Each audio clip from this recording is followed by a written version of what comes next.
What's going on, everybody? Roasted Beans and Tires here. I'm going to do a little review on one of my new installs on my camper. I have switched from a fifth wheel pin box and a Pullrite Superglide hitch, and I have gone to a Gen Y Gooseneck. And I'm going to do a quick review on it and how it works with my F350 and my Momentum 350G. Frankly, it's awesome. Really prefer it. So let's get into it. First thing you'll see is it's a really easy install. Colton RV up in Buffalo, New York did it for me. It's where I bought my camper from. But all you do is take out your pin box, and depending on what pin box you have, you might need a conversion kit. But basically, you just undo it, and then you take these bolts, you take the Gen Y Gooseneck, you put it in, and you bolt it on, and now you have your gooseneck. Obviously, the gooseneck does hang down lower, so you're going to have to raise your camper higher when you are hitching. But honestly, it's way easier with this than it was in my past setup. Especially if you're doing it by yourself.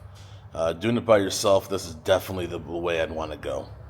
This right here was the biggest reason why I chose to get this set up. I'll show you a video of what I had previously and how much of my bed was taken.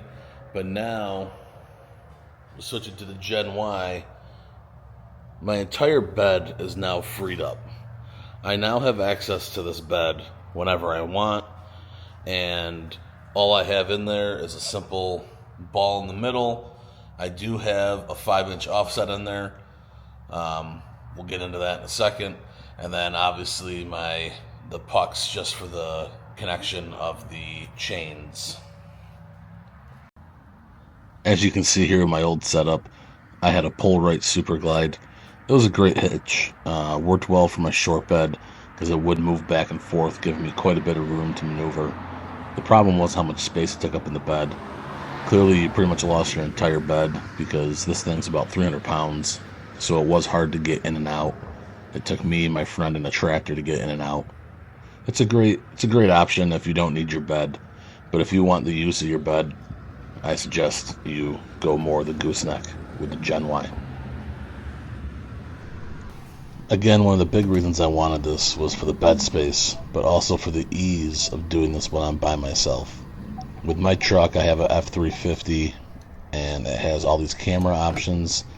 As you can see, when you throw it in reverse, it gives you your normal view with your tailgate down, but then you can click on the button, and you can do an overhead of your bed. And obviously, this is the tonneau cover closed, but you can then click in and it gives you an even deeper view into where that ball is. So when you are backing in and going to load your camper, there really isn't much guesswork. Getting in and out of it a couple times just to make sure it's right is what I had to do by myself, but way easier than the last option I had where I had to make sure it was the right height, and if it wasn't, it wouldn't connect. So once you have it backed up, you just want to make sure you're lined up with your hitch and your ball, and you will then just go and lower your camper right onto the ball. And with this one, it is the automatic latch, so you'll see that as it connects,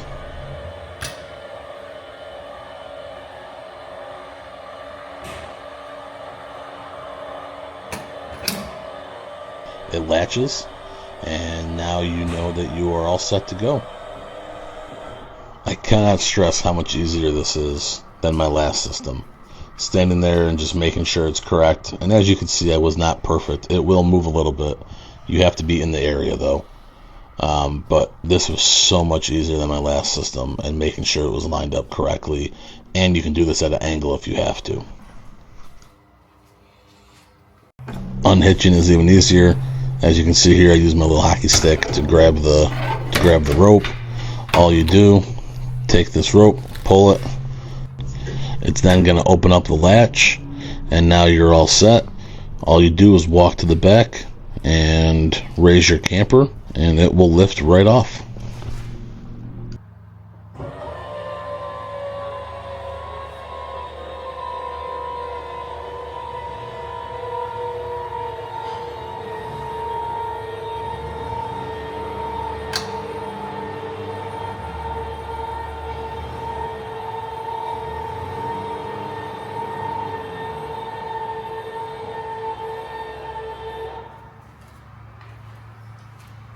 And that right there is as easy as it is to hitch and unhitch a trailer on your own with the Gen Y Gooseneck. To me, well worth the money. The one thing I didn't talk about was this offset. I did buy the 5-inch offset for my truck just because I do have a short bed, so it gives me another 5 inches of clearance for when I am towing. Obviously, without the Pullrite, I would lose the ability to be able to go back and forth with the camper. So for me, the 5-inch offset was right. This is about $700, $650 upgrade. Obviously, it's not needed if you don't want to, but I found it needed. Thanks everybody for watching the video. Hope this helped you if you're in between deciding if you want a Gen Y or a regular, Pullrite fifth wheel hitch. Hopefully this helps you. I know there's a lot of videos out there on reviews of towing with it, but I didn't see a ton of reviews on how to hitch and unhitch with it. So hopefully this does help and show you that it is easier just using this by yourself. So if you want more videos like this, make sure to subscribe to the page. I will have more videos on towing, obviously along with my side-by-sides and ATVs. Thank you everybody for watching. Roasted Beans and Tires.